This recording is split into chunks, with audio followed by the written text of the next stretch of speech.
Once upon a time, there was a small caterpillar. But she was born with a big scar. Her wish was to turn into the most amazing butterfly, and unless she went deep into the forest and found the flower of dreams, she would never become what she envisioned. The path ahead was treacherous, full of cunning and poisonous animals.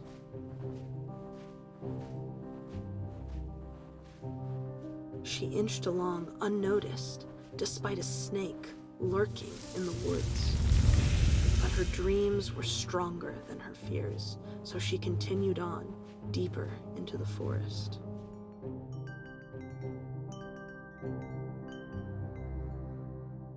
Little does she know that even the smallest decisions can lead to the largest consequences. Such is this story.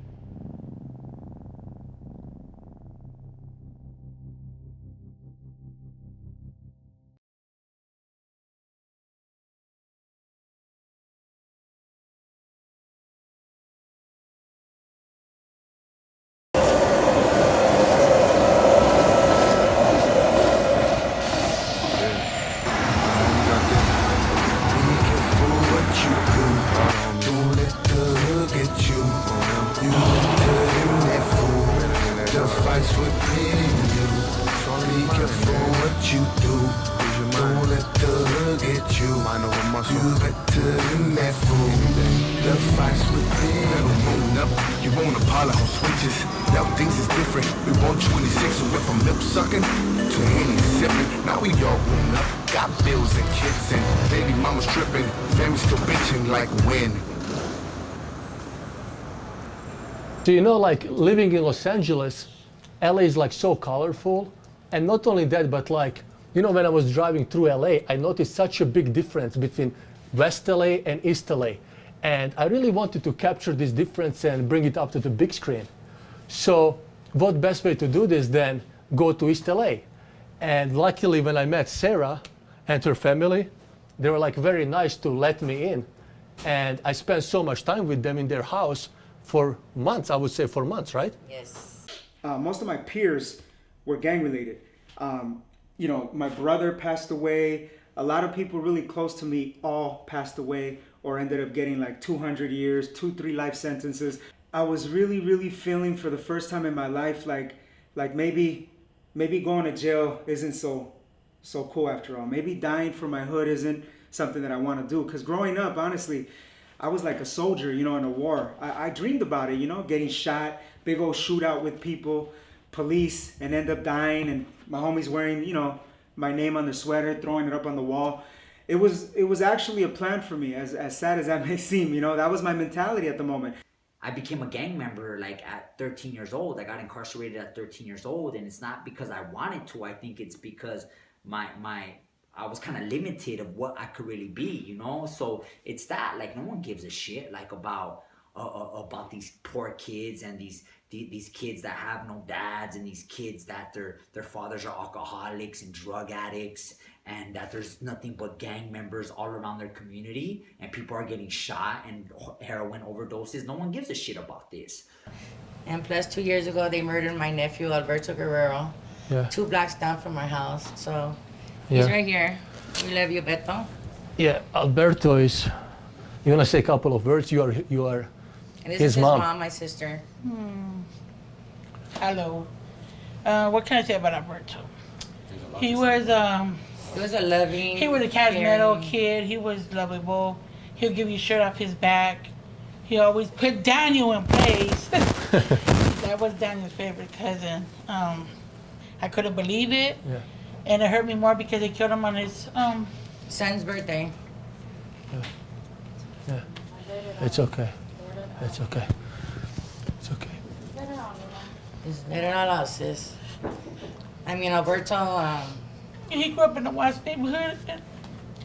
And he did a lot of things. I tried my best to raise him, and he's a pretty decent man. I can't say bad about my son because he always made us laugh. When there's stuff, like when people were sad and blue, he was there to make everybody laugh. Yeah.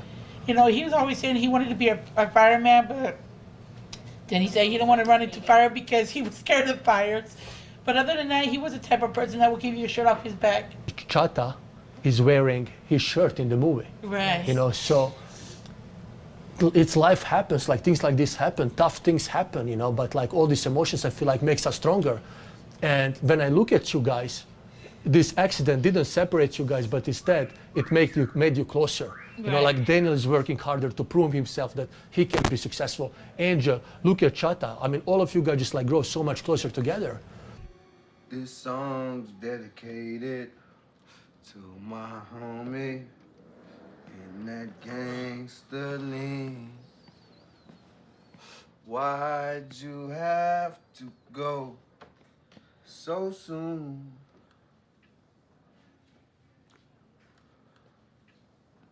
Seems like yesterday we were hanging round the hood. Now I'm gonna keep your memory alive like a homie should. Man, rest in peace, G. Can't believe he's gone, G. Some bullshit.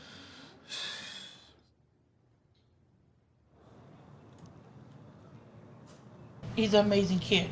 He was really amazing, you know. Yes. Like one thing I really want to say about Alberto, I didn't know him obviously as well, or I wasn't as near as you guys were, but I remember he was working at the time. He had like a daytime job, Yes, and then he was a security guard, and he was working all day, like right now, or sometimes he was working up to 12 hours. Yes. And I remember this very clearly. He came to the set, he came to the house, we were filming, right? And I was like, hey, Beto, how are you doing? Good, good, good. He asked me, how can I help you?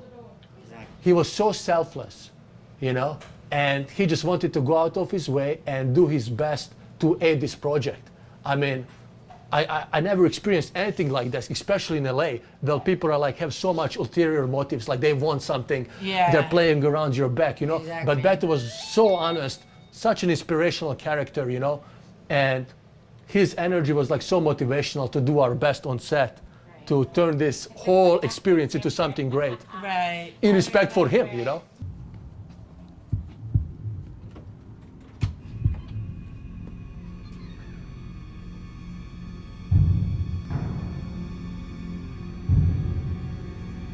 And you know what?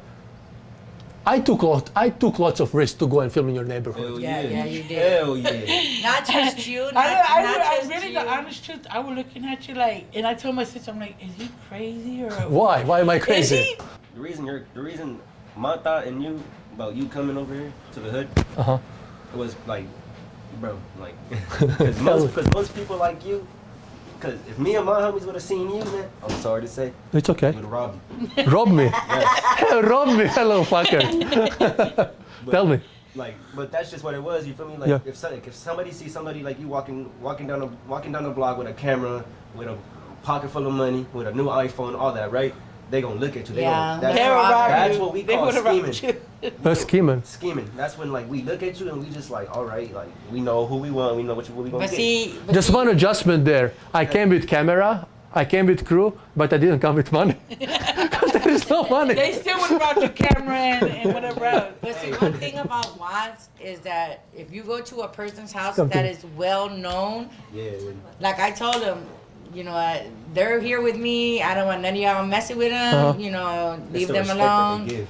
Yeah. They okay, moms. We respect your decision. That's cool. So I really respect you guys for that. Yeah, like I said, I think you were crazy coming to our house. I looked at you like, I'm like, Sarah, there's some strange white man outside our door. Strange white man. Yeah, she's like, what is the Come on, producer? I'm yes. like, what producer? I'm like, what is he producing? She's like, a movie. I'm like, he must be fucking crazy coming to this neighborhood.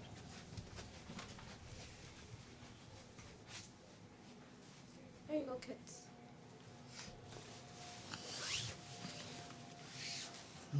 Fuck I'm talking about.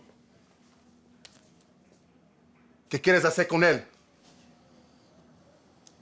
Que está filero. I'll be back. I'll take care of you right now, bitch.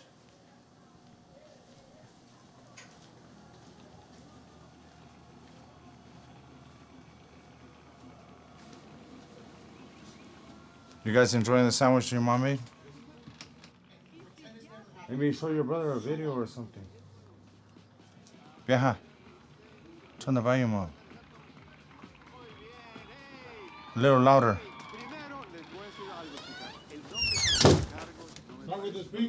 You can't sit there and be happy knowing that your friend just got killed not so long ago. Exactly.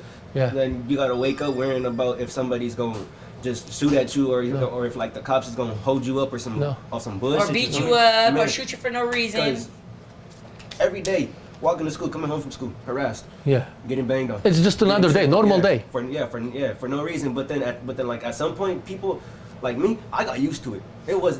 Well, because you are strong, and you are strong thanks to Sarah also. Exactly. That's exactly why I love her to the fullest. Because no matter what go on, I don't care how bad life get. I cannot turn my back on my family no matter what. This is my blood, and this is how I'm. Respect. This is how I feel. Beautiful. Because ain't nobody can take what we know about how we live. How old are you? I'm 16. He's 16 years old, and look at how he talks about his mom and his family. That should be an example. That should be something you're very, very earned it, and you are very proud of, I'm sure. Of course, I'm proud Amazing, of my Daniel. kids. And You to know? be honest, I know I mess up in school. I fight a lot, and I do this and do that. But to be honest, I'm gonna do my best to do what I gotta do and make sure that I can make a name for my family. Beautiful, beautiful. That's your fault. That's your fault. If you get distracted, that's your fault. What are you know what I'm saying? If you can't get your shit together, that's your fault. Like it's Simple as that. simple as that. Like if you can't get your shit if you've never been able to get your shit together, then how could you really help? Oh, you need to do this. You need to quiet your mind. You need to quiet your mind in order for you to be aligned with what you say you really want. If you really want it, you will do the work. If you don't want it, you will not do the work. It's not rocket science. None of this is rocket science. Well, the house is in Watts, but they operate out of East LA. Well, he's picking up his kid at 3, but he's never back before 4 or 4:30. Tony, it's gonna be smooth. I promise. Trust me on this. No, I don't. Carlos is a thing of the past. Tony, I want to be a part of your organization. I'll do whatever it takes. I don't care. I knew you wanted real people. I knew that you wanted to shoot in real places, dangerous places, places that are gang infested and all that stuff. Me coming from that life, sometimes it is a risk. Your survival depends on that. It depends on those instincts that we have as humans that maybe other people don't have to use. Maybe other people have a security where they really don't have to use those instincts, and polish those instincts, and perfect them. People like me, we had to. It's the only way we were going to survive. So we had to really quickly learn how to read people. Yes. You know how to survive based on your emotions. You know how to read people because you are constantly exposed to danger. So if somebody comes to you, like for example, I came to you and I tell you, oh, I want to make a movie, I want to do this, you can smell if I'm bullshitting or I'm not. Yes. You can smell easy. Yes. So you have a very I good... have this instinct. Tell me about yeah. That's what's interesting to me. I have this instinct. If I trust you, I'll trust you. If I don't trust you, I'll let you know. Nah, I'm cool with you. Tell you straight up. I tell you straight up. I don't bite my tongue. I don't bullshit around the room. Hey, come on, man. Tony just gave us the boss. He said to pick up. Hey, Tony said to pick up the stuff, man. I didn't know. Get on your knees. Hey, Tony just... How did you guys feel like when you see like a movie? Like I remember when I met Daniel, he said one of his favorite movie was End of Watch. So like when you see like some movies, like some other Hollywood movies that they film in studios, but then they pretend to paint the picture of your experiences in your neighborhood. See, that's wrong. They need to go like you guys did. Those are false accusations. Yeah, those are false. Tell me about that. Yeah, See, why? When they did that movie was in East LA. Uh-huh. But I think the movies that you did was more from Watts because it showed the experience of the family, how we lived in Watts. Yeah. The real experience of Watts. See, They did the East LA. celebrities and the producers, let me tell you something about the producers. The producers don't go like you did, go and with Mike Flores and them. And see, Mike Flores is my homeboy. Yeah. He's Grandma Villain's grandson. Yeah. I'm gonna get your chest up. I'll be fucking, I'll be skinny. In like Look at this guy, I'm recording you, look like a babysitter, man. Fucking babysit you. So he asked me and I said yes. So you guys came to look at my house. Yeah. You know, you guys, I mean, the producers have to go out and talk to people. Yeah. Like you did. Yeah. They do their movies on false pretense. Man. You gotta come and sit, like you guys gotta come and sit and talk to people, you know, what you guys feel, how is this, can we do like a little scene with you guys, what you guys are all about? No, they don't do that. They don't.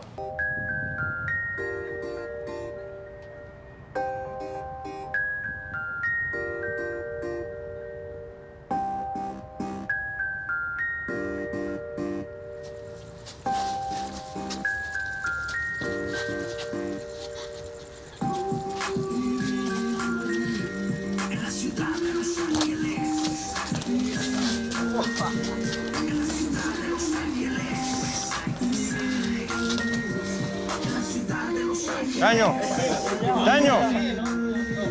I'm down here in need.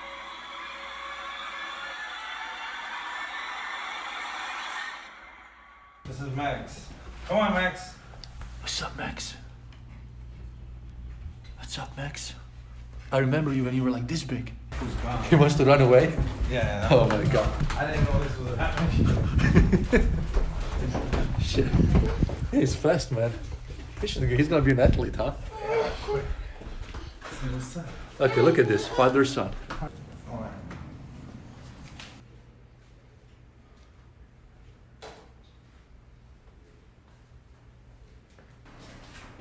Hey, Mike, I want to ask you.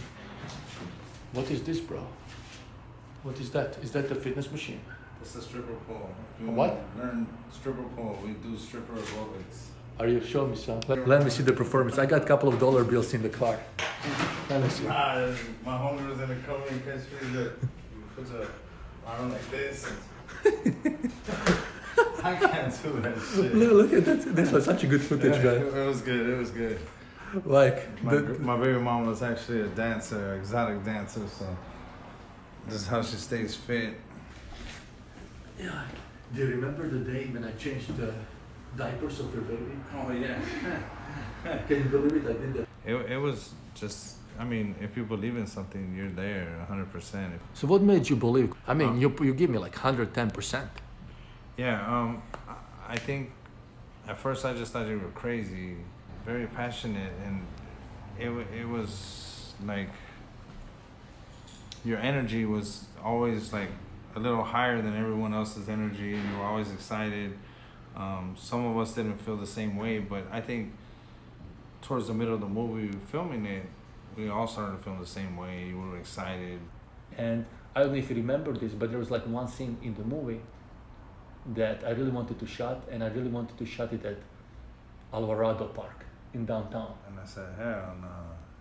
And I really wanted Mike to be there. I said, I'll die before the film is made. I'll get shot. There's some places in LA you just can't go to, so we decided to call out one of my friends and get a rooftop, and we filmed the scene on top of a rooftop with the kids playing with the soccer ball, and then we had a party scene in the back. The barbecue. The barbecue. I gave you my credit card, and he bought like $160 worth of beef. I went wild. You know, don't give me your credit card, ladies, gentlemen, none of you. You know, I'm gonna spend your money. No, Mike is a great Make sure guy. everyone eats. You know. But that when you told me that was the first time that it really hit me that you can't go to certain places in LA, although you are a native Angeleno. Yeah. You just can't go for safety purposes. And Yeah, I for didn't safety believe that, purposes. but Yeah. when he showed me a couple of things, I was like, man, Yeah, That's- for real. that's- If we tell you we can't film there, we can't film there. It's dangerous. I mean, you know. Sarah. But then one of the cousins got killed. yeah. He was in And the filming. Remember, he got shot like 9 or 10 times. Alberto Guerrero, Yeah. he was 23 years old at the time. And I remember I went to the funeral, and you told me you were very happy that I was able to make it to the funeral. Oh, yeah. I for remember sure. it was on Yeah. April 22nd. And so that is the crazy things that we did to make this film happen, you know. What's up, mijo? Yeah?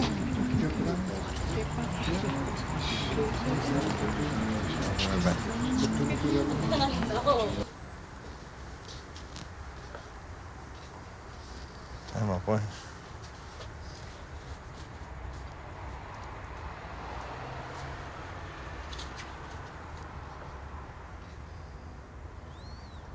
Doing a good job.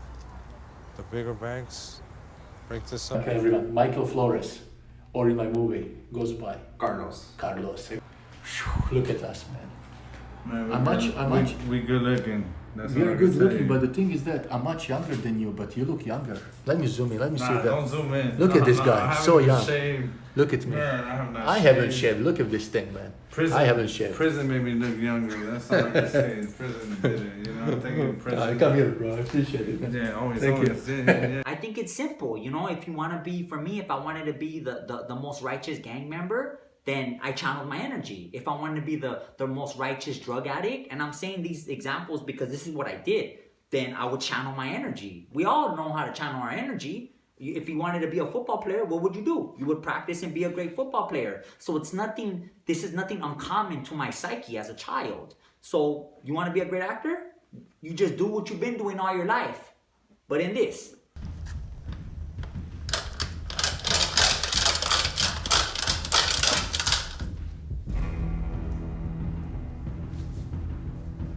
You know what I'm saying? This is a life of existence that I have worked towards, you know, for everything bounded up to where I'm at this moment. But I think the biggest thing is that, like, to not give up and to, like, you're either all in or you're all out. And for me, it's like art. Like, if you want to be an artist or you want to be an actor, then be an actor. And I think it was that, like, me really not trying to be buff and thinking I'm gonna be a great actor because I'm buff, or just if I wanted to be an actor, I knew that I needed to be the greatest actor. I needed to study my ass off, and that's what I did, you know. And that might mean something to some people, and it might not mean nothing to other people. But for me, that was everything. That I could honestly tell you that day in, day out, reading the books, going to acting class, and understanding what a true storyteller and what an actor is why I'm sitting here today. You can't paint nobody's life Exactly. if it's not what they living. Like most of these rappers too, they're gonna portray something that they ain't never really did. They're not gonna really go to the field and really get in there like if like they really somebody that they're talking about. And like most of their movies that people be making about the hood and everything else. Man, you know what Watts stand for? No, tell me. The words in Watts. Alright, the W is for we, the A is for we are taught to survive. Wow. We are taught to survive.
Get out! Now! ¡Apúrate! No!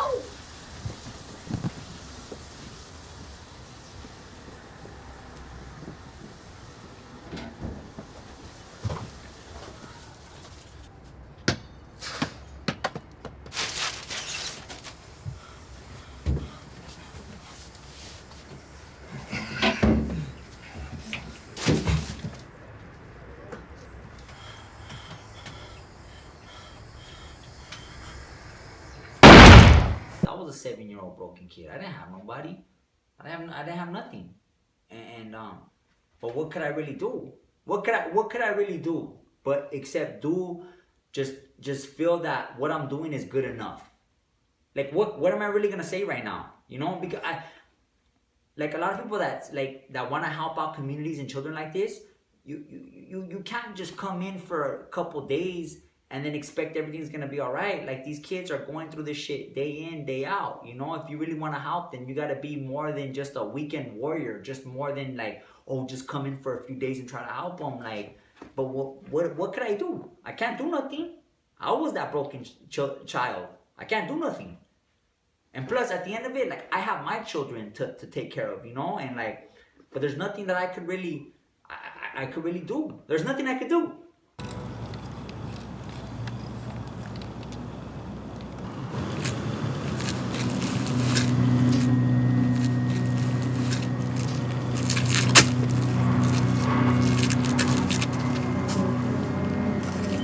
Oh, but I have a question, actually. I have a question. This shirt looks very familiar.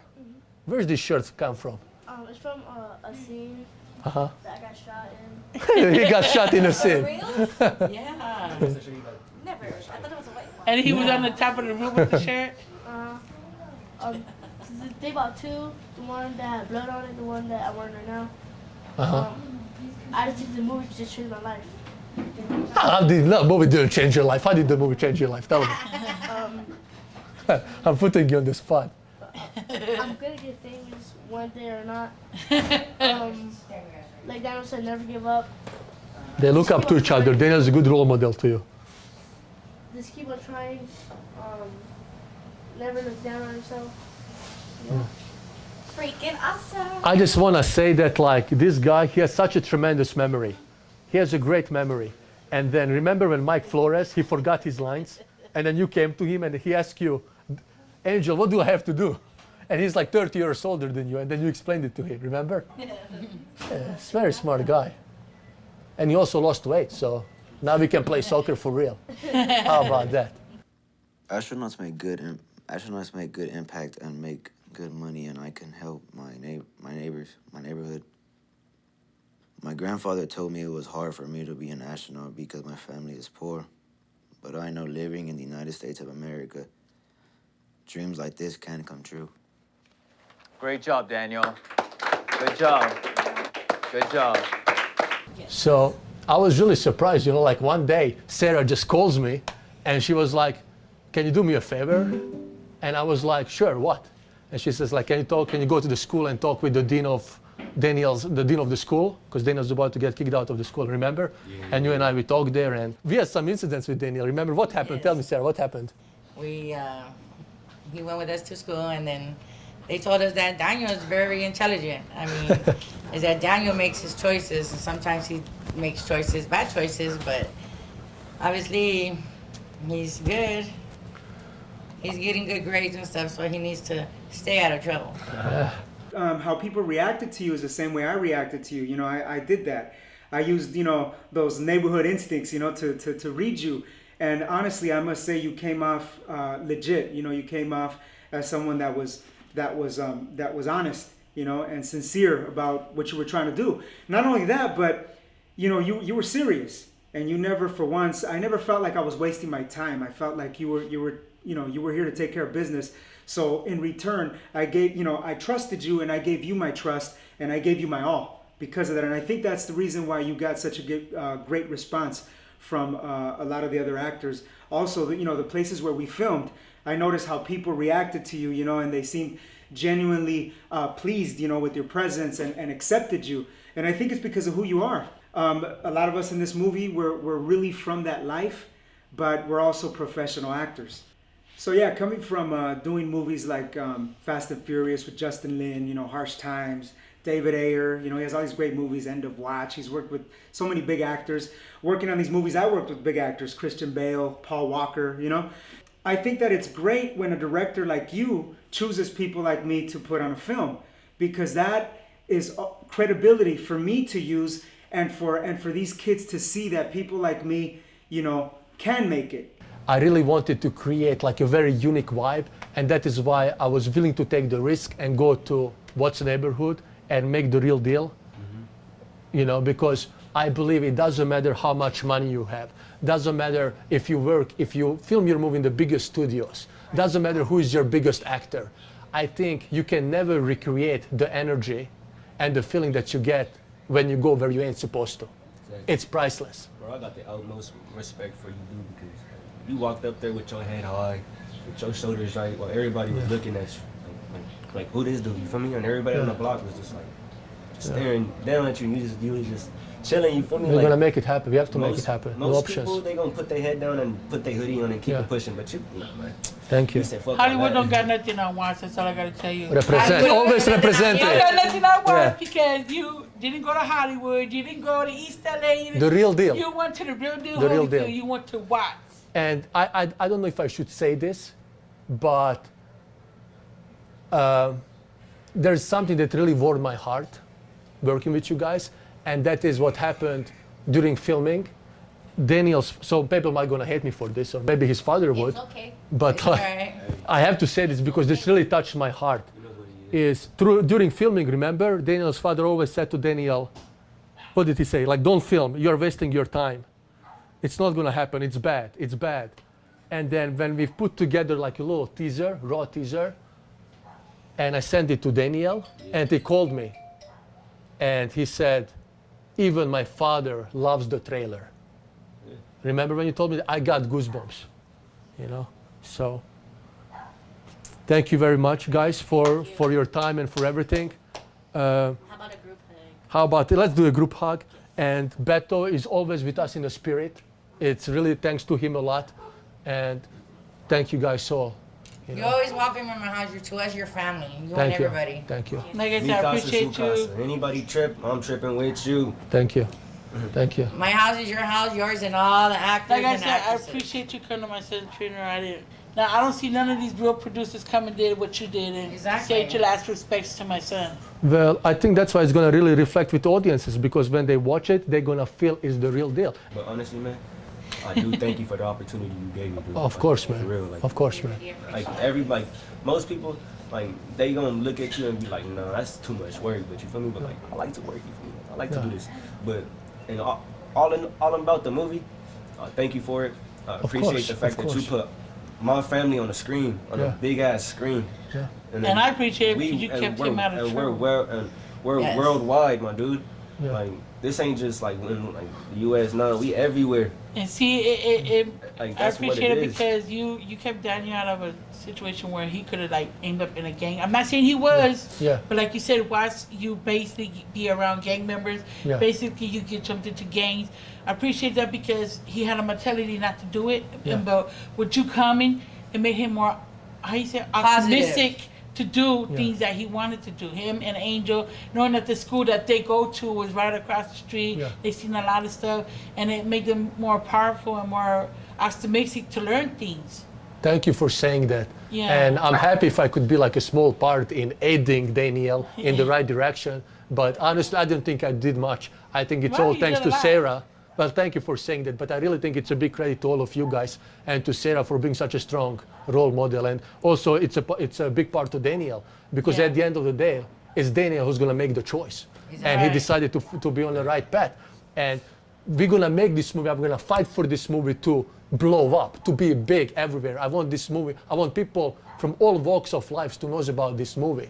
So I that think can it- hopefully. I think they should watch the movie. It's a good movie, and don't cut nothing out. Like my mother said, don't judge nothing but a cover of a book. Yeah. You should watch the movie. It's a pretty good movie. And I thank you for that. Thank you. But I also want Right now we're in suspense because we already seen some of it, but we want to wanna see see more. everything. Yeah, we wanna Sorry, see I'm some- so close. I just want to finish the animation and it's coming. But I just want to say what's really motivating me also is when Angela is on the screen, Daniel, Chata, I want to fight for these kids because I want their example to inspire other people yeah. You know within the neighborhood so they can say, see, oh, I I- live in Watts, I'm not nobody because Daniel did it.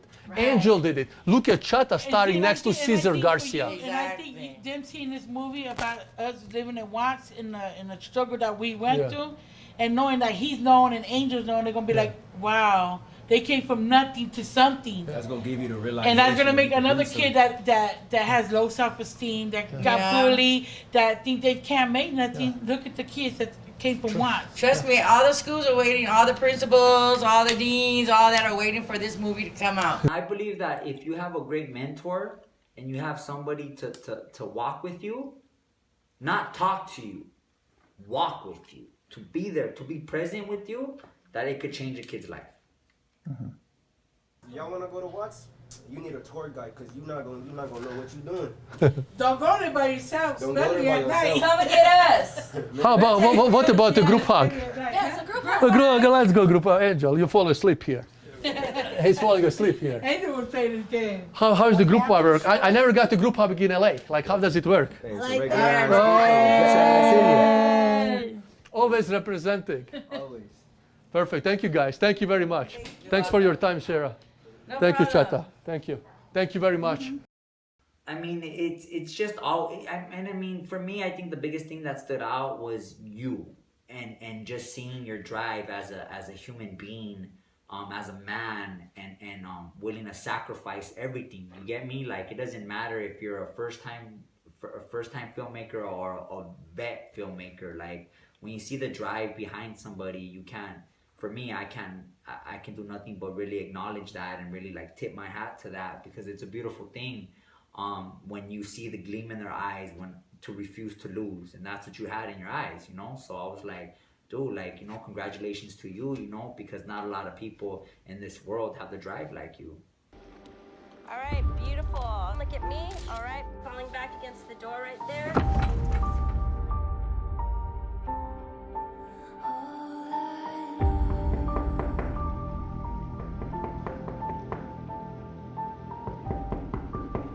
So you want to be an astronaut?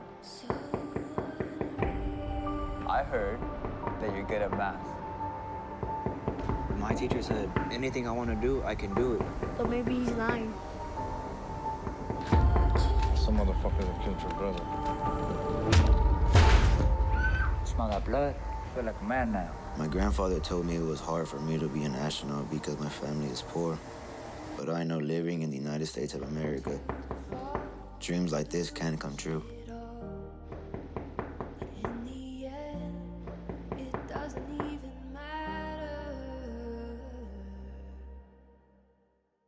Again, like, I know what stood out to me because I can't leave it. Like, I can't see it with different eyes. Like, I'm gonna see it with the eyes that was created, and the eyes that it was you, bro. Like, you did it. You get what I'm saying? Like, that's a huge accomplishment. That's all that matters to me. Like, and like, for you to do your own stunts, bro. Like, and for you to do everything and put this. And for me, striving to be a filmmaker, bro. I'm an actor, but striving to be a filmmaker, I could do nothing but think of you as an inspiration, you know, because you did it, bro. And if I could one day do that, I think I'm gonna be a better artist. So that's really all that really resonates with me like that. Mm-hmm. Cool. Thank you, Richard, very much.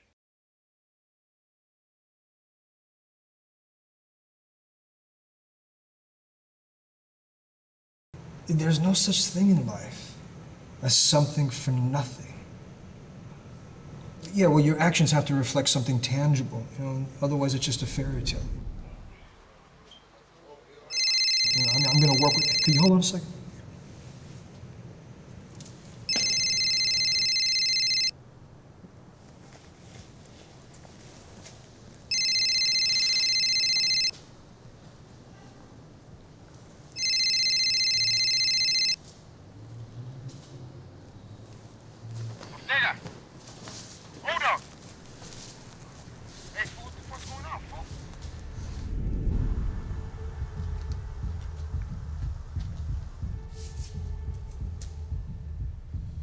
I called a friend of mine, maybe you know this director, his name is Josh Weber. Yeah.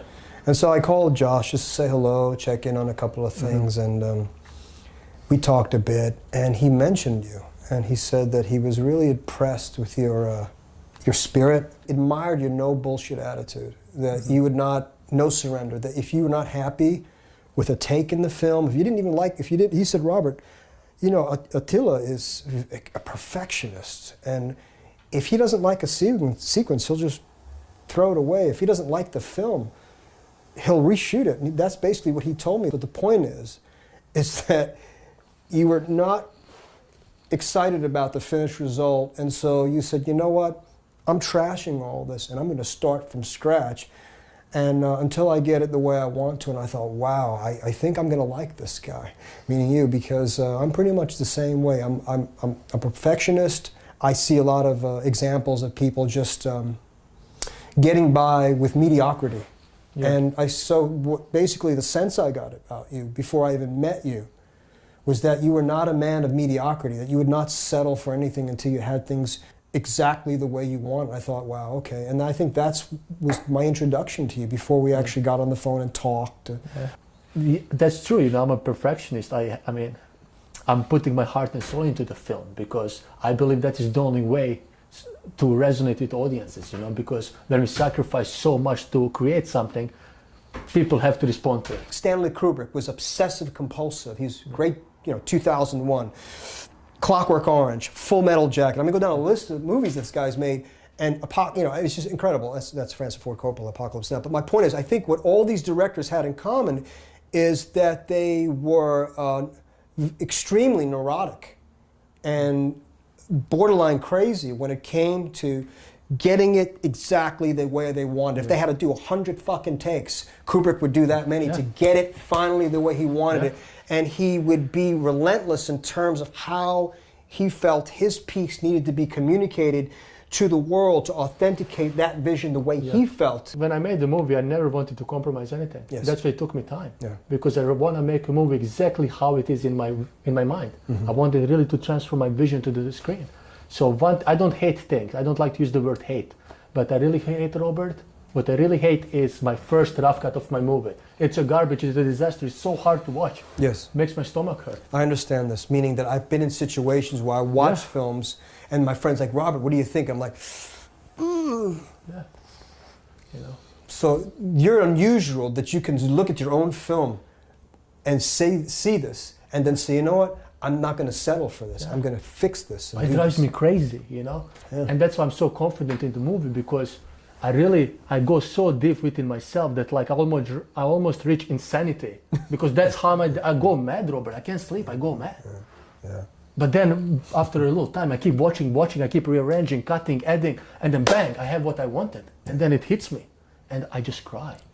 It's Norman Mailer said this, the famous contemporary writer in America. He said, kill your babies, darling, kill your babies. Meaning, if you cannot watch your film and look at it objectively, and a lot of these directors can't do it, and producers, they cannot do this because they're like, well, it's my movie. You have to understand the effectiveness of the medium, man, and pay attention to these sort of things and recognize when people say to you, man, look, you gotta reconsider this cut. You may want to go back into the editing room, reshoot this, restructure that, get a better actor to play this part, tighten this up, add different music to that, and they look at you like, yeah, okay, that's too much work. But all the masters did that. They would not rest until they felt that every frame, every fucking frame of that movie was the way they wanted. You are an anomaly. You're unusual. You gave me your chance. You gave me your time and energy. I made you happen. You made me happen. I don't think an actor makes a director. A director makes an actor.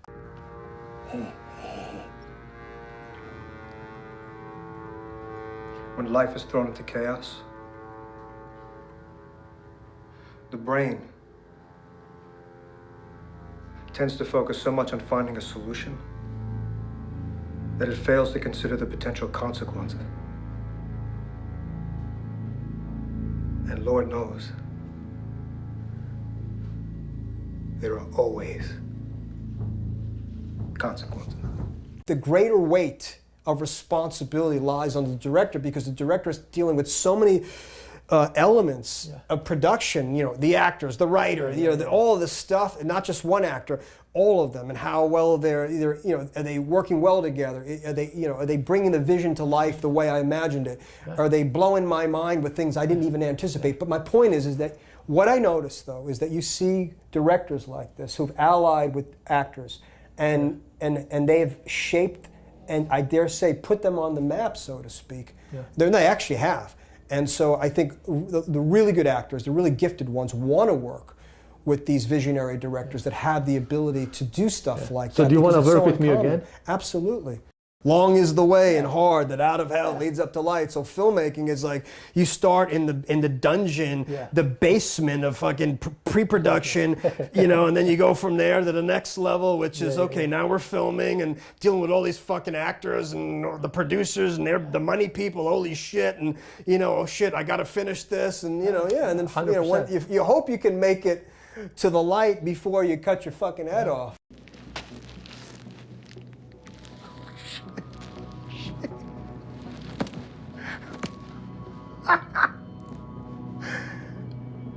You did a phenomenal job, man. How the fuck did you pull this off? Why should I like your movie? Why do I want to watch this film? What's captivating in this movie in the first 3 minutes? The movie, the TV show, whatever it is finally released. And they all go, Robert, we've got something special, man. Yeah, oh great, you got something special. And then you watch it.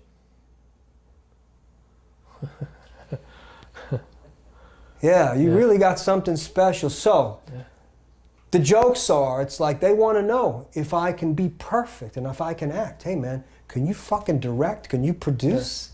You don't know what you're doing, but you want me to fucking walk on water, man, and do it perfectly. Y'all can't even direct traffic if you tried, man. So it's just like, wow. But you got to get over that too. You got to you got to breathe. You got to go, wow, man, yeah, it's great. Yeah, just going down the road and maybe one day you run into somebody like yourself or some other people that got something going on up here.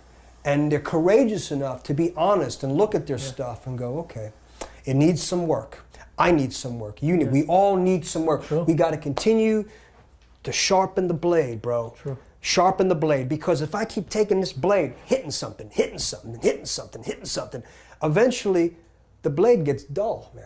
So you got to go back to the drawing board here. Sharpen the blade, and then when you cut, whoosh, fucking. This song's dedicated to my homie in that gangster lean. Why'd you have to go so soon? How did you feel like you said, you've been like a professional actor for like 30, 40 years, and you come to my set, a first-time director for a feature film.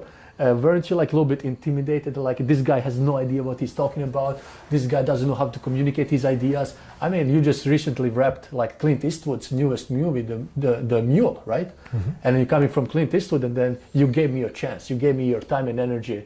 And what I thought was really fascinating, or quite a compliment to myself, and also showed me your depth, and that you took the time to go online. You watched some interviews with me, you know, answering, you know, the usual questions about my career, my characters, you know, what's it like to play.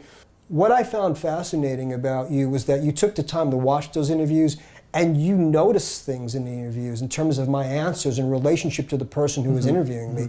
And you pointed out some specific things. You said, Robert, I wonder sometimes if the people who interview even understand when they're interviewing you, your level of intelligence, even appreciate your insight into film, into the creative process, building the character, you know, all this stuff. And I thought, wow, that was quite an observation. And when you said to me, when we did our first scene, I asked you, how do you want me to speak? Do you want me to speak with an accent? Do you want me, he said, no, Robert, I want you to speak how you normally speak. I don't want you to spare anything in terms of your intellect. Let that communicate. Let's improv, see what you come up with.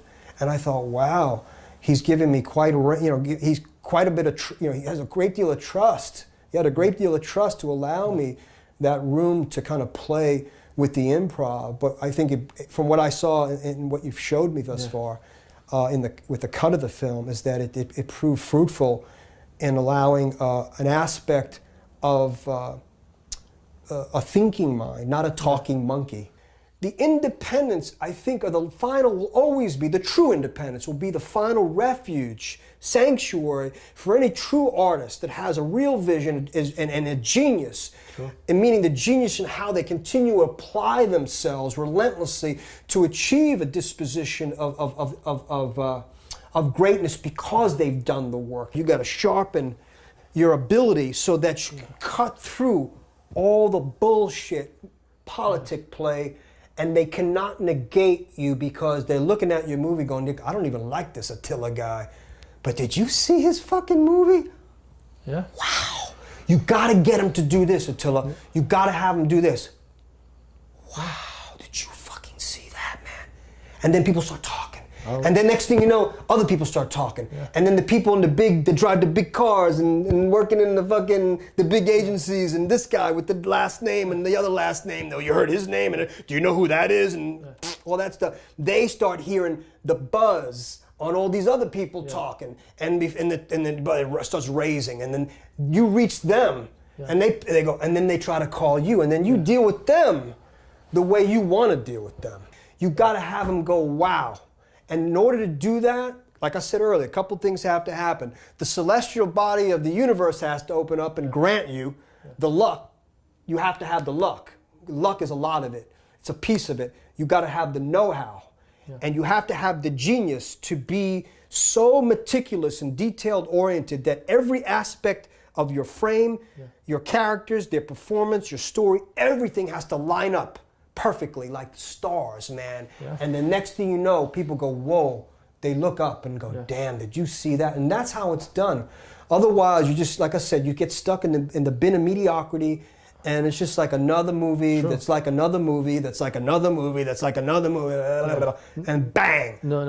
Whatever. Who gives a fuck? Sure, but I can't get stuck because I sacrificed my life for everything for my movie, you know. So it's impossible for me to get stuck. And, you know, if luck doesn't come, I want to persist until luck shines at me. No other options. That's the truth. Sacrifice, brother, you could not have used, listen to me, Attila, listen, I love you, brother. You could have not have used the most appropriate word in terms of what we do. Capital S. Sacrifice, brother. Sacrifice, man. Well, that's all we've been doing, man. Since I started this thing, you know how much shit I had to sacrifice on this altar, so to speak. You know what I mean?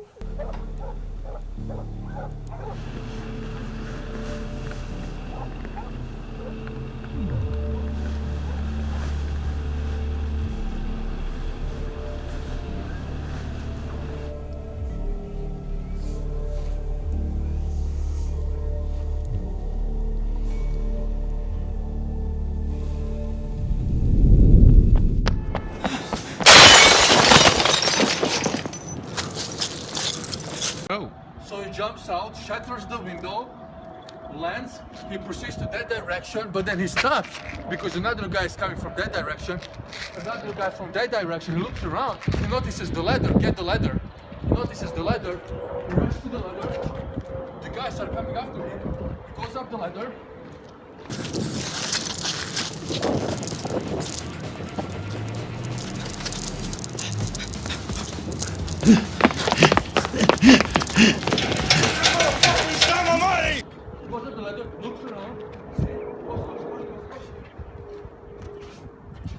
goes up, running for his life. The guys are firing gas at him, bullet.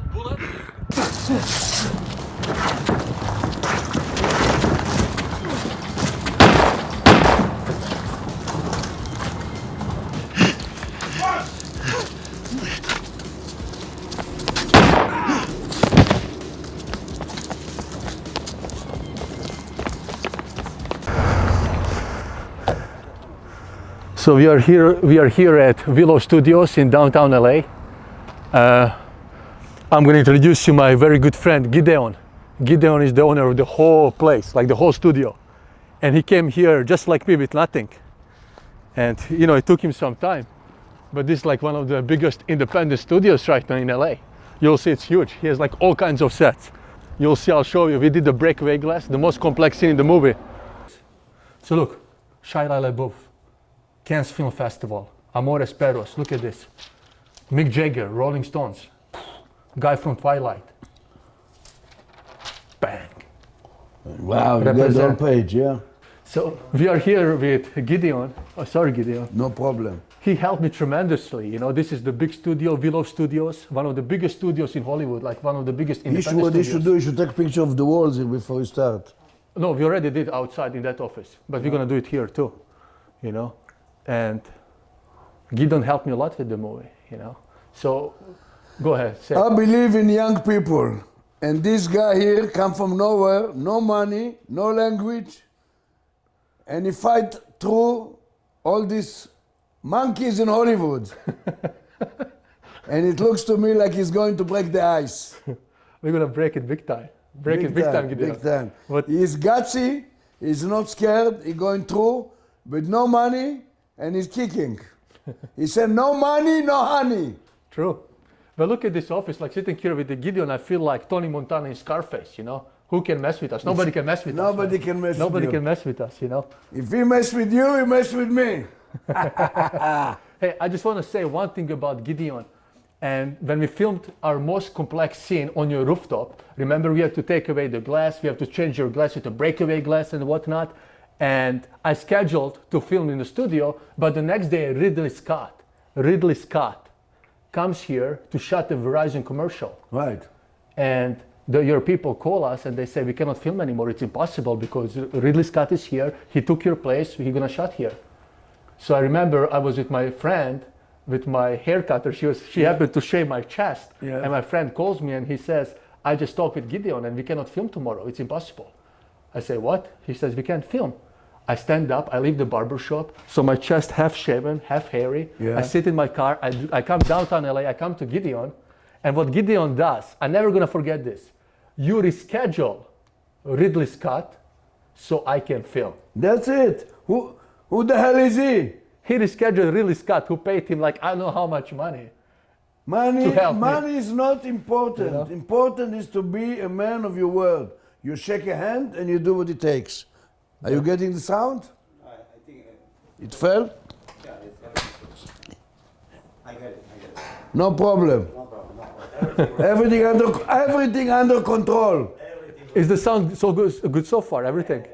So yeah, Gideon moved Ridley Scott for us and I was like, wow, Gideon, he really went out of his way. I don't look for a big guy or small guy. For me, everybody is equal. Yeah. And I like a guy like you that come from nowhere, like I came from nowhere, Yeah. and you made it. And I wish you make it big time. Thank you. Because Thank sky you. is the limit. That's America, and there is opportunity, and people should take the opportunity not to cry, money, give me money, spend money. You can take it. That's the best country in the world, and anybody can make it. Yeah, If he's absolutely. willing, and he's honest, and he's working hard, Hollywood is a big place. Yeah. You can make it. Yeah. Don't look back, go forward. Just forward. You're like a tank with no brakes in the desert. You go forward. You know what I mean? Yeah, I know, absolutely, you know. No excuses, you know. No excuse. If I say I need $10 million to make a movie, I'm not gonna do anything. No. I mean, when you came to LA, you didn't have like $10 million to make a studio or to do your I had the business. $14. You had a little bit more than I did, Yeah. I guess.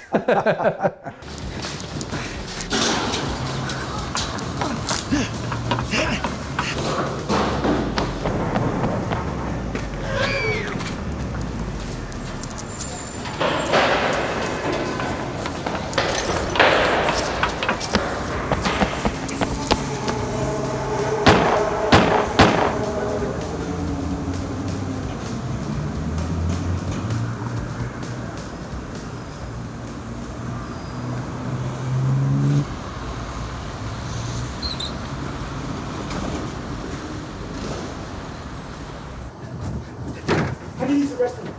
Give me the restroom. I need to use the restroom. Hey! Hey!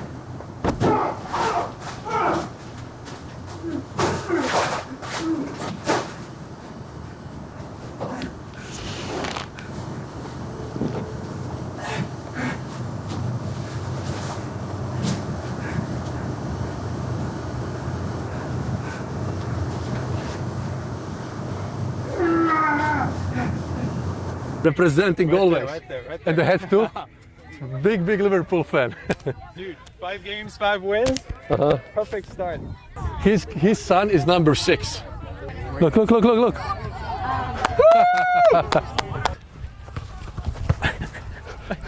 already bullying me. He's been doing this the whole shoot. Nutmeg. Yeah, man, like Garrett, you know, when I met this guy, this was my, like, the first time I understood the value of a strong team. You know, the importance of having like a great cinematographer, an experienced cinematographer. And Garrett has a great eye.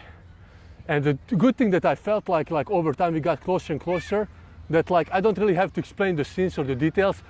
He started seeing with my eyes like what I want to create, you know. And he had lots of patience because I didn't know anything at the beginning. This was his first film, you know. So he stayed with me, he stuck around. Yeah. He stuck around for a long time.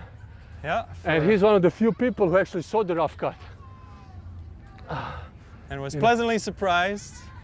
No, it was amazing how things came together, you know, because from the script that I read to what I saw as a rough cut, it's completely different. Big difference, huh? Completely different. I mean, it doesn't even come close, you know, and your perseverance and your vision and your determination to make this, that's what made the movie, you know, and that's what and that was very inspiring to me and refreshing, because, you know, he came with me to Compton. He came with me to Watts before filming. Oh, he was brave enough to come to Watts, remember? Just to show, I wanted to show him the location and I wanted to introduce him to the people, so I know, because if I don't do that, he's not going to be very comfortable if I just take you there on the day of filming. And then that's when I was like, did I make a mistake by signing on to this? Because, man, this sounds crazy. You know, you kind of pushed me and encouraged me to just just start here, do this, do that. And I was like a little apprehensive because, of course, you think, well, you know, lighting's not going to necessarily work that well from that angle, but at the end it's about the moment and the characters and the interactions between them. And then, yeah, after a few days of filming, we kind of got in that groove. And that's when, yeah, you didn't have to like tell me much. We'd kind of show up, we would talk about the scene, and, you know, the word that always comes back to mind, and one of the first terms that I heard when I moved to LA was perseverance. And that you just have to keep going. And that's one thing that this guy has been doing, is just keep on going. And that's why that's the only way to make it, you know, and that's how you pursue dreams. And you have to be passionate, obviously. You can't just say, oh, I'm going to try this, or, you know, for me, there is no other option than to be doing what I am doing. Tell him how many places you've been to film, like how many countries and states. You've been so many. I mean, I've been all over the U.S. I've been to South America, to Colombia, Brazil. I've been to Africa and a couple different countries down there. Asia as well, South Korea, Vietnam. You know, the reward in creating and crafting a film and telling a story that is meaningful and that could make a difference, and even if it's one person's life, that's it. His story is, I mean, it has so many very important themes, and that makes it a very meaningful film. And it's not just gratuitous entertainment. It has so much heart, and those are the types of stories that I'm interested in. And that's why, yeah, we didn't have hardly anything, you know. He was working hard to like just make enough money to be able to pay me a little bit. And yeah, I believed in him because, I mean, his passion is very contagious, and I'm sure, yeah, anybody would say the same thing. He has this drive, and even if you think he's crazy, you believe it because it comes from such a genuine place. One thing. What You was introduced to him. Yeah. Did you ask, was he famous in his country? How many movies he did before? What was his background? Oh, no. Or who is this guy? No, he thought I'm crazy, and he was about to walk out, but I grabbed him like this and I gave him such a big kiss he couldn't resist. As soon as his wife got jealous. How about that? Where is Brooke? Let's call Brooke here. As soon as he called me, he's like, oh yeah, so for the interview, he's like, yeah, we're gonna meet at IHOP at 10:30 at night. And it's IHOP, for one. Well, Two, it's IHOP by LAX. They had IHOP, they had all-you-can-eat pancakes.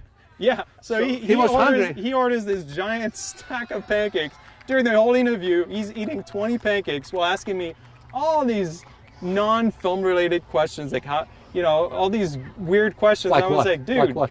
how much money do you make? It's an important question. And I'm like, What did I ask you? You're out of your mind. I think he had sent me scenes from his first film, or the first version of this film, which was pretty bad. Let's be honest. It was a garbage. But hey, that was my film school. Without that, there is no Maze of Fate. Exactly. How about that? You gotta start somewhere and try something. What I did appreciate about that is that he just did it. No matter what, he did it, and I appreciate that. Because it's easy to not do if you don't feel confident or comfortable, and if you don't do, you're not gonna make mistakes. If you don't make mistakes, you're never gonna grow, and if you don't grow, you're never gonna get anywhere. So. But at IHOP, man, that was a good place to meet, actually, if you think about it. I don't know, it's really sketchy. Did I make you pay for your own pancakes? I did not eat the pancakes. You paid everything. No. I don't know if you. I got him some little nice water with IHOP ice. I think ice cubes were included in my glass. I mean, offered like in an hour. It was high class. I think you're a little bit intimidated because I was asking you some job interview or something like. Well, I was more annoyed. I want. No, you look so cute and cuddly, man. You weren't annoyed. Don't tell me. It's my actor face. No, It's my Hollywood face. But as soon as I say Liverpool, that's the cheat code with Garrett. Yeah, he never. Garrett said comes that. and sacrifices his life. See him first time. What was your thought? What do you think? When I saw him. Who's this guy? Yeah. Who's this guy? Well, I mean, it's like this guy's crazy.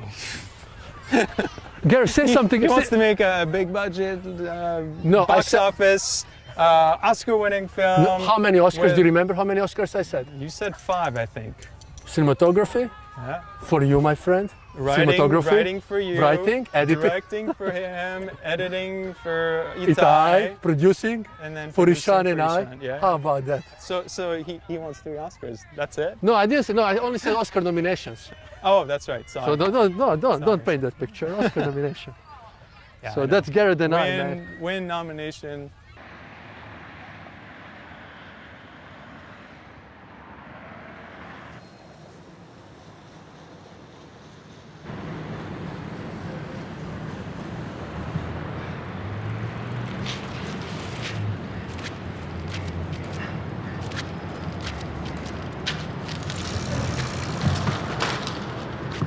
Tony!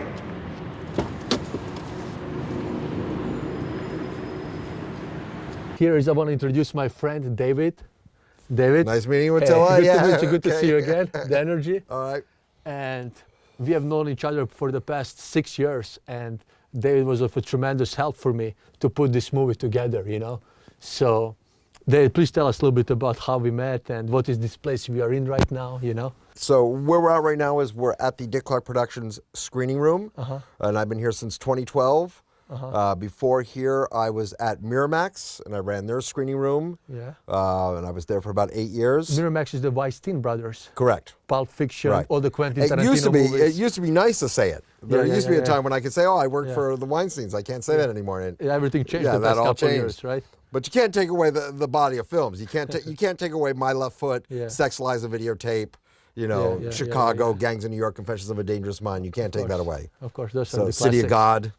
God, all those films. Perfect. So then when we met. I think we met in 2014. Okay, so I was walking down the street, going to Krispy Kreme, and I look down and I see a driver's license on the road. So I pick it up, and every time I find a driver's license, I always send it back to the original owner. So I go back and I look online, to research to see, where am I going to send this to? If it's a different address, and then your website actually showed up. And he's here, and then I think I called you or I emailed you. I think I called you. Called me. You Yeah, called and you me. called I me, and remember you when said, you called me. I live right around the corner from you. I was so surprised because at first I argued with you. I remember I said, "No, I have my driver's license in my pocket." Right. And you said, "Are you Attila Koros?" I said, "Yes," and I Right. took out my wallet and I was like, And I said, Attila, I don't no, have it. you have my driver's license. And I don't know how you got my driver's license, but you're an amazing magician. Yeah. So that's how our relationship started. And that was like 5, And so 6 we years met. I think ago. we met the next day. And then you said, "Are you in the film business?" Yeah. And I said, "Oh man, I know where this is going." Yeah. And you know what, like since then you're like always so generous. You always invited me and says, you know, come out, check out the screening room. And at that time, you know, I was just like started to make movies. So I didn't know what is a screening room. I didn't know the importance of the screening room.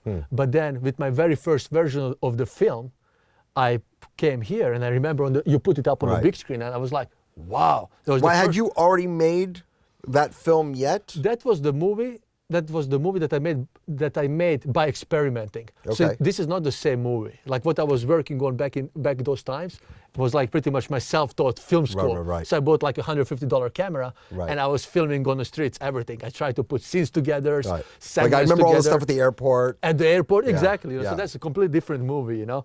Those are my first steps into making my own movie. Right, because you must have called me maybe like a year, 6 months later, a year later, something after that when we met. Yeah, and then he said, oh, can I come by and throw it up on the screen? And I said, yeah, sure, come on by. Yeah. You know. So I came by and you put it up on the big screen. And that was the first time I saw my work on the big screen. And I was blown away. Right. And it looked really good. But remember the first 2 minutes, I don't know if you remember this because this was like back 5-6 years ago. Right. The first thing you notice is the sound. Okay. You said the sound was off in the airport. At the airport, it was like all over the place. And you told me you cannot show this movie to people because one thing that is like so important is the sound. Yeah. You said the sound is much more important than the image. Right. Because the bad sound can throw the audiences off like that. Absolutely. And I never it keeps you out of the movie. It keeps you out of the movie. And I never knew that. Yeah. And then that was the first thing, David, you told me. Oh, wow. And it stuck with me. And because of that, I decided, you know what? This was a good effort from my behalf. And it is the time right now to start the whole movie from the beginning. Wow. But if you never tell me that, it would probably take me another year to realize that. You know, so that's why this whole journey of Maze of Fate, it pretty much started from that point. Oh, wow. You know, 2014, I had the finished movie, but it was all over the place. Right. But with my inexperienced eyes, I couldn't see that. And I hate, you know, I mean, it's like, you know, you hate telling a filmmaker that. You don't want to tell a filmmaker, but I screen, you know, here running a screening room for years, I see everything. I see every film from around the world. You know, so it's you know, you might go and you might see, you know, 3 films this week, and I might end up screening 50 films this week. So tell us a little bit about this place. Like, what kind of people come to this place? What kind of people come to this theater that you're sitting right now? Tell me, please. Right. Because this is amazing. I mean, who comes? Everybody's been here. Everybody. I mean, this is an amazing screening room. So, you know, we do a lot of press screenings. You know, I mean, who comes here? Everybody comes here. A lot of talent screenings, a lot of press screenings.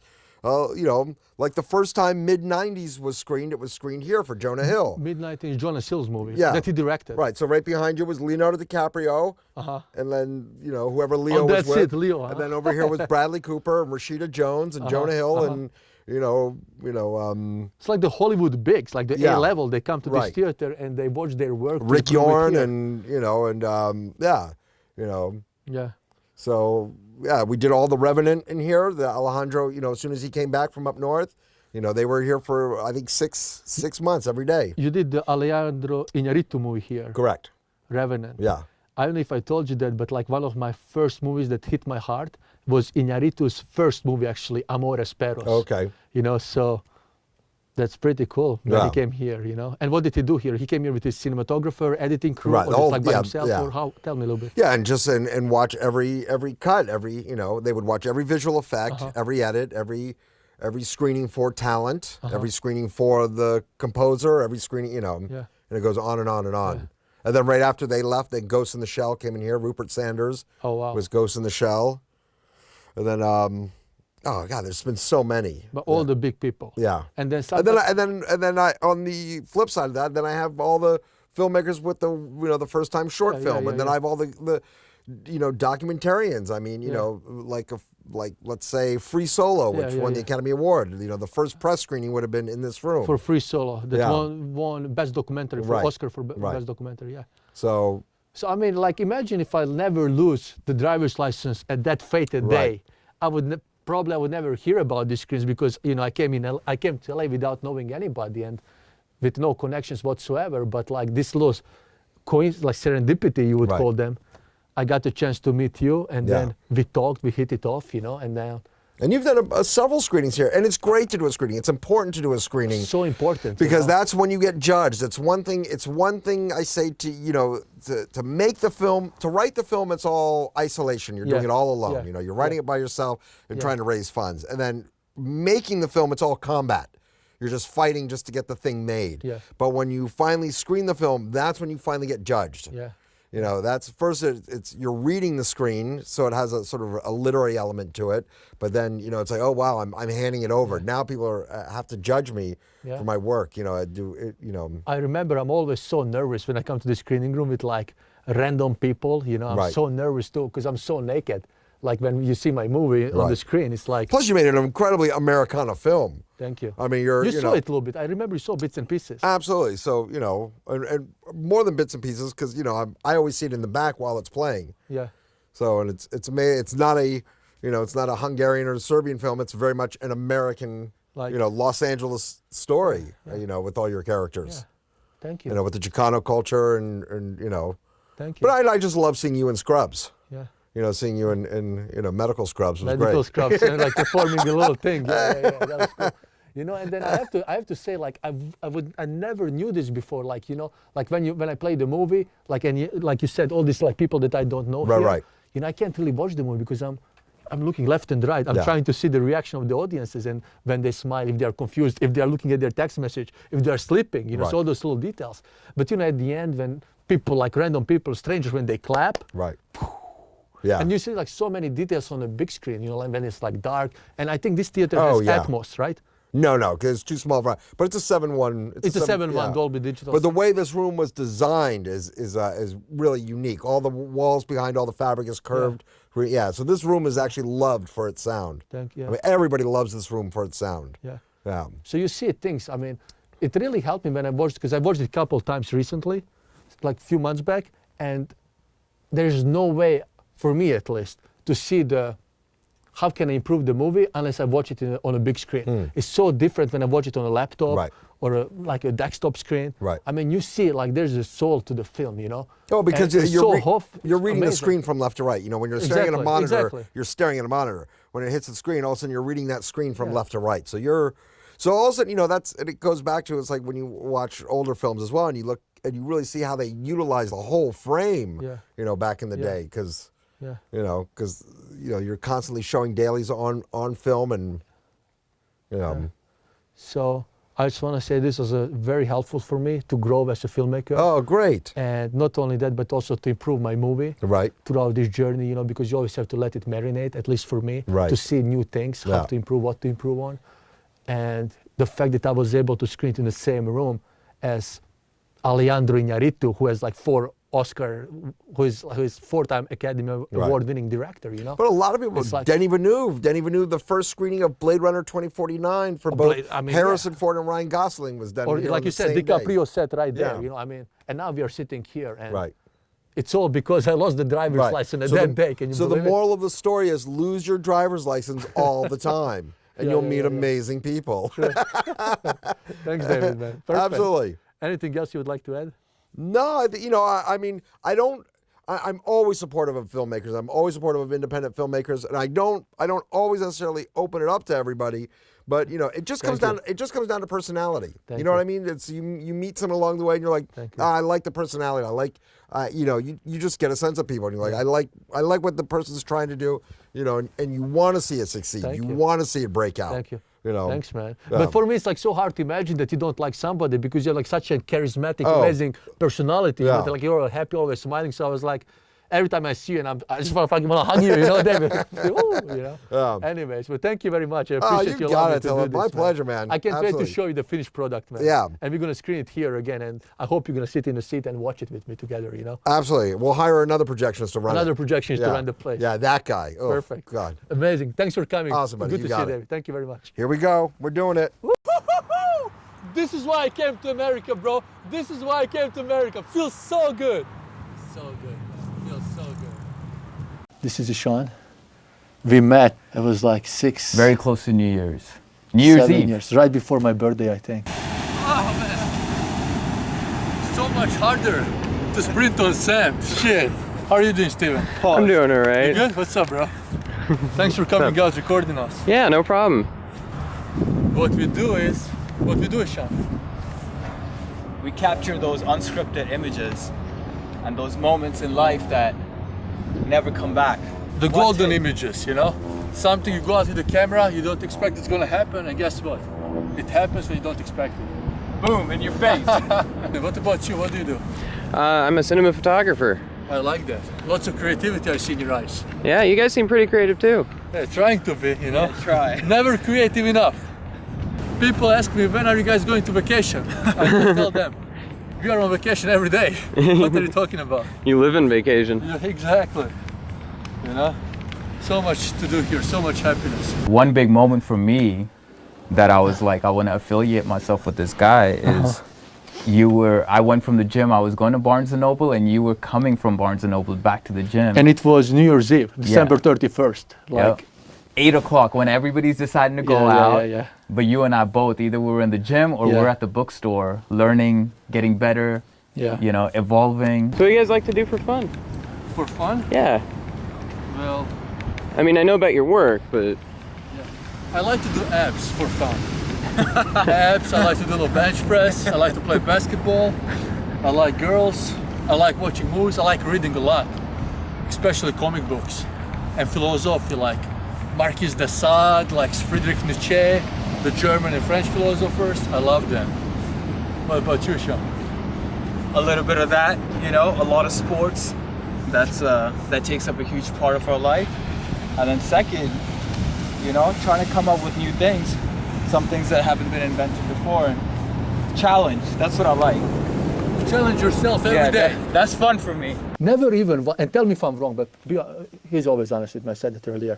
But I never felt ever in this journey that we are together since 2012 or 2013, right, when we started collaborating, I never even once felt that we were advancing backwards. No. We always push up and up and up. I never made a decision or a scene, or Ishan never suggested something that would result in our, how you say that, development going backwards. Yeah. Never, you know? And actually Ishan is on top of the things such as like technical aspects. He's the one who likes to check that we make sure the scene has the proper lights, proper cameras. Even right now, you know, when we watch the footage, I mean, we're not going to talk about it because even a big It can movies, always be better. It can always be better. Yeah. You know? Even I think it was 3 billboards we saw a shot. The second shot, off, yeah. shaking. And it got a couple Oscars, that movie, you know. And there was another, I think there was another studio movie that I saw in the theaters a couple of months ago where I was like, wait.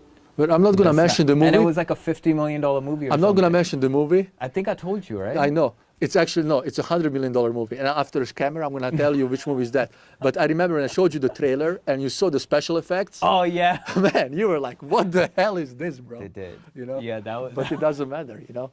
We learned throughout this journey, we learned how to turn pennies into dollars. Would you agree? Yeah. We learned. Because when your back is in a corner and you want to do things, your creativity flourishes because there's no other way. So who would you say your hero is? Your idol, your inspiration? Well, for me, I'd say Richard Branson. What about you, Attila? Well, if you started with Richard Branson, I would counter that with Elon Musk. Oh. Another big visionary. Yeah. But you like Richard Branson? For me, as a kid, I can relate to him the most, and you know the way he made it, and he did business, and literally he broke all the rules. One thing, break all the rules. That's what I like about Richard Branson. Rule number 1? No rules. No rules. I like Elon Musk for similar reasons. Was an underdog, you know. He had these big, huge visions. Some people consider him being overambitious, which I don't believe in such things. But, you know, over time, his persistence and his dedication paid off. He attracted big people. And like, look at how hot Tesla is right now.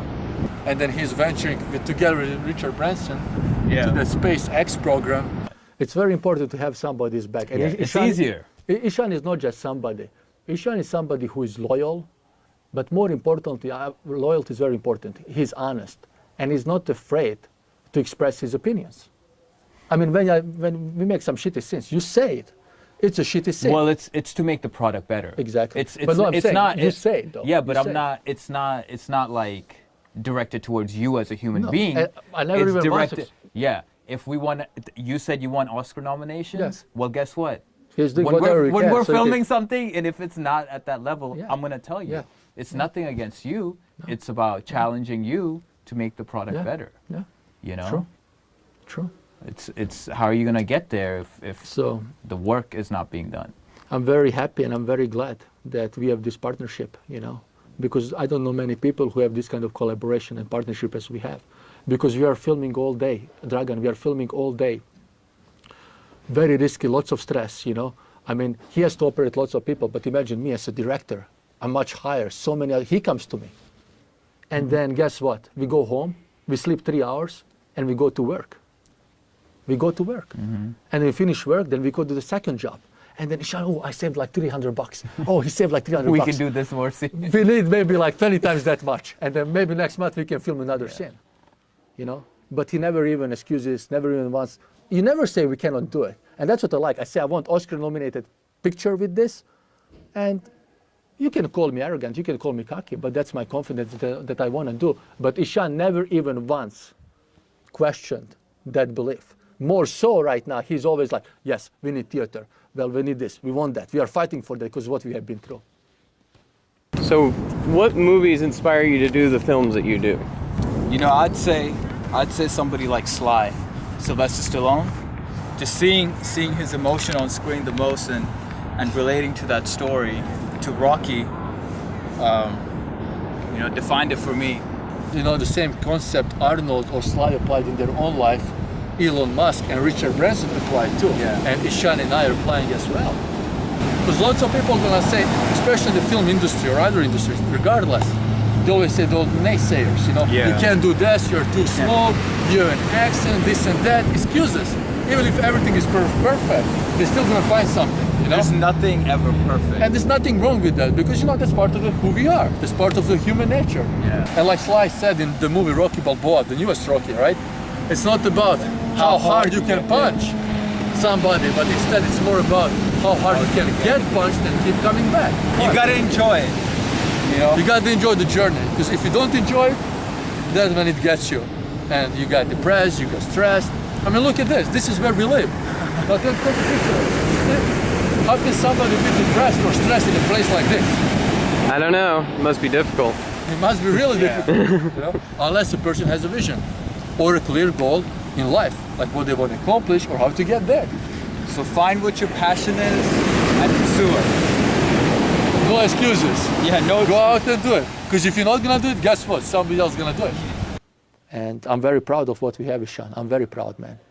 I'm very proud. And I think you're gonna be very proud when the animation is done. I'm already. And he's so eager for the film to be done because then he can like break those doors down and knock the doors down and show the movie and, you know. So it's gonna be a nice little battlefield right now after this. But that's pretty much it. Time for more growth. Always. And time for the new movie, you know. Cool, Ishan. Anything else you would like to add?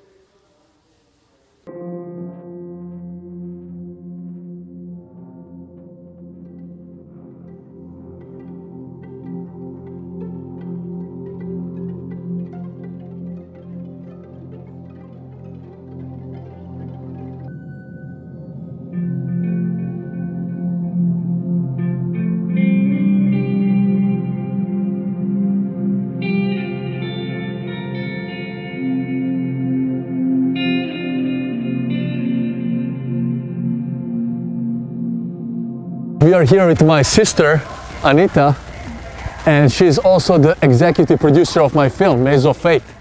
Making a movie is, like I said, it's going into the battlefield. So you cannot go to battlefield by yourself. Yeah. She's tremendously helpful, and I'm lucky that I'm able to share the movie with you. You have to have like loyal partners, soldiers, lieutenants, you know. He never wants to take the credit credit. because he's like, oh, it's you, but it's really you. Because it's you who put all this together, and we like, as you said, we're like the soldiers, and we help you, but like it's really that your energy and your passion for it that I think attracts the people. Because how else would we get these actors? I would also mention the movie like The City of God, the Brazilian City of movie. God. Is similar to Maze of Fate in regards how it was made, and that it used like real life people. 2006 was a very tough year for us because that's where we lost our mother. That was also the year that I was very focused to come to America. And that's why I did running. And that's what you did. That's why you did running also. Like by running, I mean track and field. Track and field. I was a sprinter, she was a sprinter and long jumper. But the thing is, right after our mother died, the very next day I had the race. I got a full scholarship and I just left you. I left her. I came to America and back home you were with dad and you pretty much you had nobody because we had this like close connection, but I just left you by yourself. And I didn't understand it at the moment. But now when I think back about it, it's like when I reflect on it, it was pretty tough for you, you know? I think. How did you feel? Yeah, I mean, because as you said, you know, we were like very close, and I feel like you were always my person to go, you know, like to talk when we had any, like after mom died, like we were kind of like really closed off, especially me, and then you know, like, and then you left. Like the same year, I mean the year after, like, or I left her to follow my dreams. I didn't think about her. I just like goodbye. But you know, like even like, it was hard when you left. You know, like it was very hard. But in like thinking it like, you know, like in a long term, it was like the best thing that. It was the right choice, like, If like what would we do if we were there? We would like be, you know, we would be still watching Robert Lilo and Stitch and dream about one day coming here and. You know, the fact that you left is the it motivated you to come. Me to come here, and you can do it, you know. And I can do it.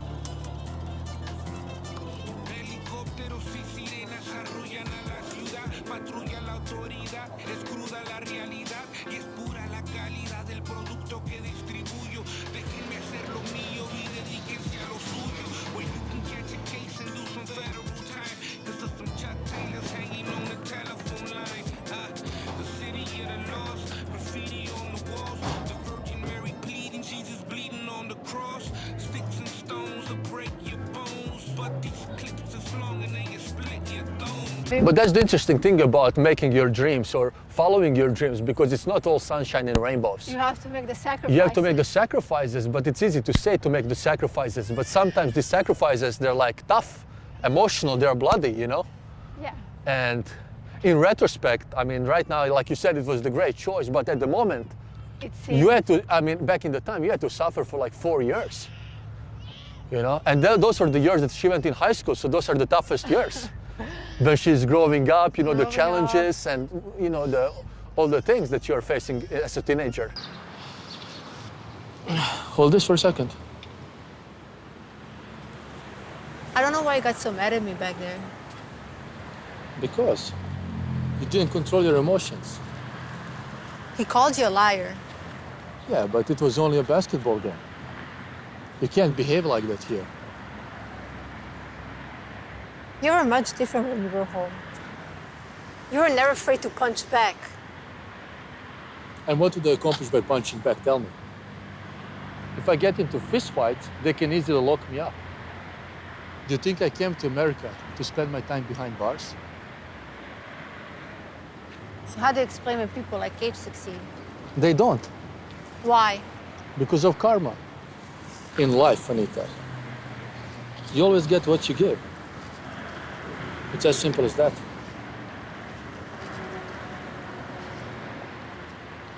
Yeah? So what about Mom? What about Mom? She was an honest, hardworking woman. And then she died. And then you have all these criminals living like kings. How's that for fair? Where's karma then? I mean, sometimes in life you just have to play dirty. That's just how it is, you know that. Anita, karma never discriminates.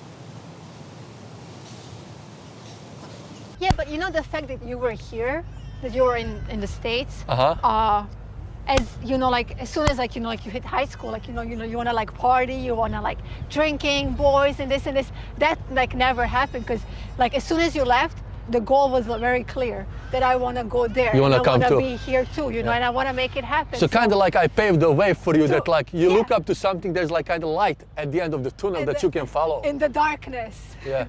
Yes, and that's what I said before, that you know, like I feel like I'm very lucky that I had that, you know, like someone to follow and follow your footsteps. I told you I'm gonna catch up to you quickly. It's ready for $100 in cash. How did you get this? You see this? This is the most popular game in America. How did you get this? Oh, it's a jailbreak copy from home. It sells for like $70 here. I sell it for 20. I already have another 250 orders for next week. I can't believe what you're doing. By the time I go home, I have enough to buy a brand new car just like yours. What the fuck are you doing, Anita? This is not acceptable. What are you talking about? What the fuck are you doing with... This is trash. You know how many people do illegal things here? Yeah, but you're making money out of it. It's a different ballgame. No, it's not. Finally, I have something good going on. Why do you want to ruin this for me? Because people take things like this seriously here. Well, you know what I think? I think you're just trying to scare me because you're jealous. This is my chance to prove myself now. I mean, you even say successful people break the rules. They break the rules, but not the law. And you are breaking the law. You want to buy a new car? Good. But go and work for it. God, this is bullshit. Hey, Aida, come back here. I made the movie, and then after the movie is finished, I'm gonna figure it out how to market it. Like lots of people, I think they make a movie like, okay, what does the audience want? Like currently, the audience wants to watch this kind of movies. So they are put in a box. You have to make a movie like that to please the audiences. But I feel like we are the other way around. We are kind of like how you saw the trendsetters, you know? You know, I always think about the first version of this movie. It was different name. It was called Point 25. Yeah. And it was like, what, 4 years ago? It was, yeah, for 2015. 2015. Yeah. And oh my God, like at that point, we thought that's like really good. You know, that's it. Like and now we made it big time. But when you look at and you'll see that movie, when you watch that movie, it's a good movie. It's a good movie, but it's very raw. It's so raw. Like now we look at it, and we look at it, we laugh at it, right? Yeah. Because it's just funny. And then, but as you said, that was your film school. Yeah. And you know, I was fair enough or honest enough with myself to admit it. That's a garbage, but it's a good garbage. It's a productive garbage. But you know, I just want to say that I feel like a lot of people don't see that in themselves. Because like, the hardest thing is, I think, to see that you made a mistake. To judge yourself. To judge yourself. It's like so hard. And somehow you do it, you know, like you're the one that you say like, this is garbage, we cannot use this. And I think that's a very good thing. Oh, I have such a nice sister, Dragan. I have such a nice sister. The nicest.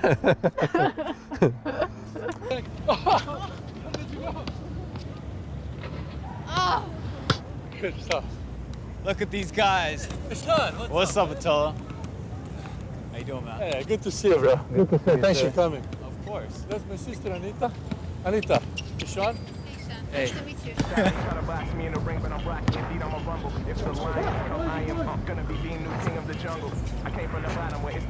on, guys. Come on. Good. And there you go. Nice to meet you.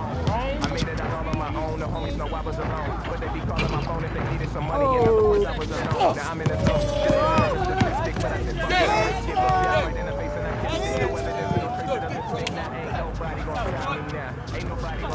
What you talking about? That's not game. It's 11-13, man. It's 11-13. It's not game, dog. You're fucking lying. That's not even close to game. Who the fuck you calling a liar, piece of shit, huh? As a kids, we always fought with each other, you know? Like one time on accident, I hit her and I knocked her 2 front teeth out. And now her 2 front teeth became her signature. That's her signature mark, you know? But what I want to say is we always fought as kids, and I think that's normal. You know, most of the siblings are fight when they're young. But then one time, our mom came to us and she was really upset that we are always bullying each other. And then she said to us, kids, you don't have anybody in this world. It's only you and your sister. Nobody else is blood related. It's only you two in the whole world. You can have the best product in the world. You can have the best movie in the world, you know, but if you don't know how to sell it or how to connect it with audiences, then all the efforts that we put, it's for nothing. You know, so right now it really comes down to marketing and strategizing how to promote it. And that's exactly what we are doing right now, you know. So slowly we are shifting the energy from filmmaking towards marketing. Exactly.